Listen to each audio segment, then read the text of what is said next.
Hi, all. I hope you had a good weekend and your week is off to a good start. I wanted to take a few minutes and take a look at this week's assignment page so that if something that was talked about in class slipped your mind, you're reminded earlier in the week than later, and also so that you have now an opportunity to really sort of thoughtfully go through it. We can do so together because, on the one hand, it could feel like there's all these moving parts. We've got the readings, we've got your assignment to write a page on one of the readings. You've got the present moment pivot plus, you've got the but for pause, do not interrupt. You've got the spiral, you've got the indoor formal practice with your practice journal, you've got the outdoor formal practice of so be mindful movement, and you've got your creative with your snow globe. On the one hand, this could look like a whole lot of different things, and it could be overwhelming, or just the way the brain goes, oh, 1, 2, 3, 4, 5, 6, 7, 8 things. Um, that's a lot. And at the same time, if you've been, as I know many of you have, in sort of lockstep with doing the different practices experientially, the present moment pivot, moving into the present moment pivot plus, understanding the spiral from our in-class demonstration, and then from reading about it in chapter 5, from understanding the nature of the but for pause as this short opportunity, and what we talked about in class with this week moving into the do not interrupt, a very relevant practice for communication. And then, the snow globe, to take some time and to finish developing your snow globe. This could seem like an awful lot, but at the same time, I genuinely believe, and I pretty much do these with you each week during the week, they're really very, very similar. And many of these you would be doing really as a part of your day as it naturally unfolds. The thing that would likely get in the way is forgetting. And that's why we've been really doing these things and reinforcing them and learning something new each week all semester long. And now, about halfway through our semester, I think it's the hockey puck sort of learning curve, newness of it really can be tapering off. And I hope that's the case for you. All right, so what do we have on our list? We've got the readings. You've got 2 readings from our book. One on chapter 11, listening, and one on chapter 9, movement. The one on movement, you don't have a writing assignment for, but it is an opportunity for you to go deeper in understanding the parts of the So Be Mindful movement method, along with understanding the relationship between mindfulness and movement, should it not already be clear to you that they're completely overlapping, that there's no difference between mindfulness and sitting and mindfulness and movement, both in terms of practices as well as the cultivation and being mindfully aware and present during such times. So I think you'll enjoy reading the chapter on movement because it'll offer that slightly deeper dive into what we've been doing all semester, as well as get into mindful walking that I encourage you to begin to do. We've talked about it as well a little bit. There's no requirement that you do mindful walking this week, but since you're reading about it and since you're always walking, it's again one of these, often walking, it's again one of these practice opportunities that really are baked into what you're already doing during the day. So the chapter on listening, we'll talk about do not interrupt. We'll get into that in a moment. The but for pause for this week, and it'll also get into things that I think you'll find really relevant to your lives personally and professionally as it relates to listening and communication. And so you will be doing a 1-page writing reflection on that particular chapter.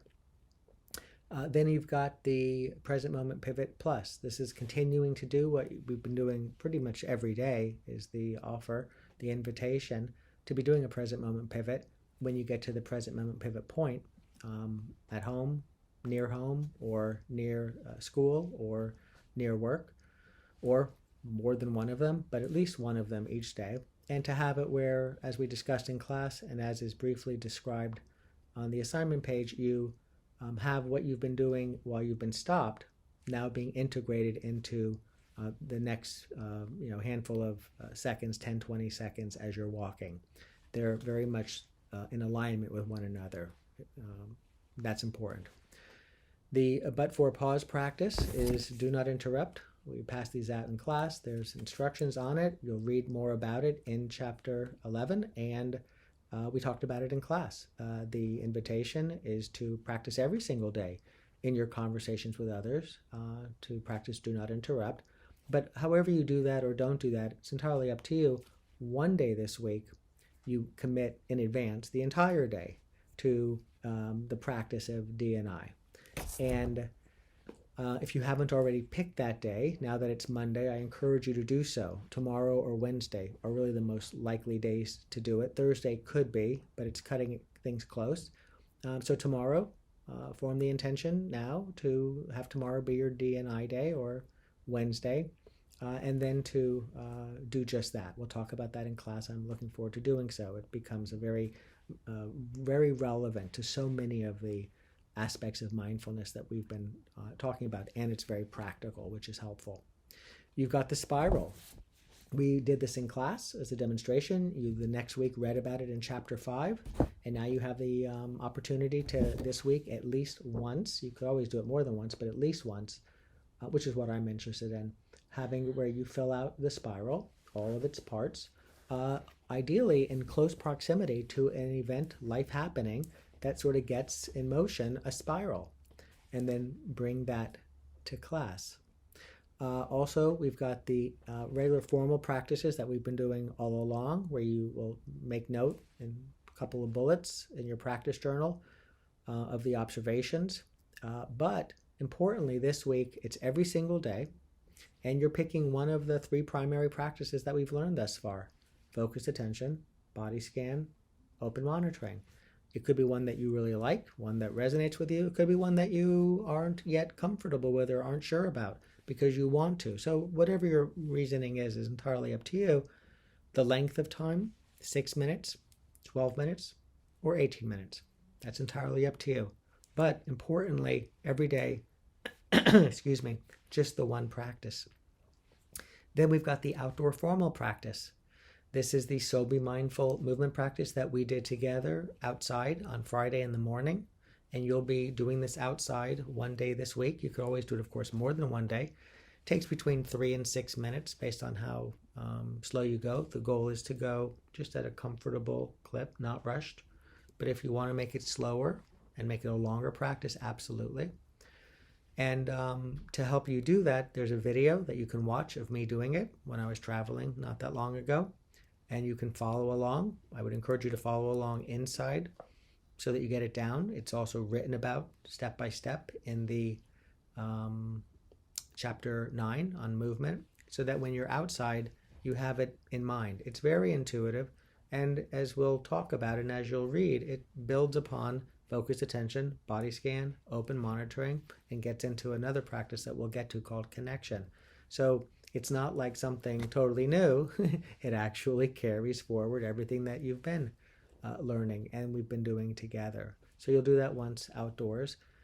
And if for any reason your outdoors is not comfortable for you to do that, you can be indoors looking outside as you do, although I strongly encourage you to get outdoors.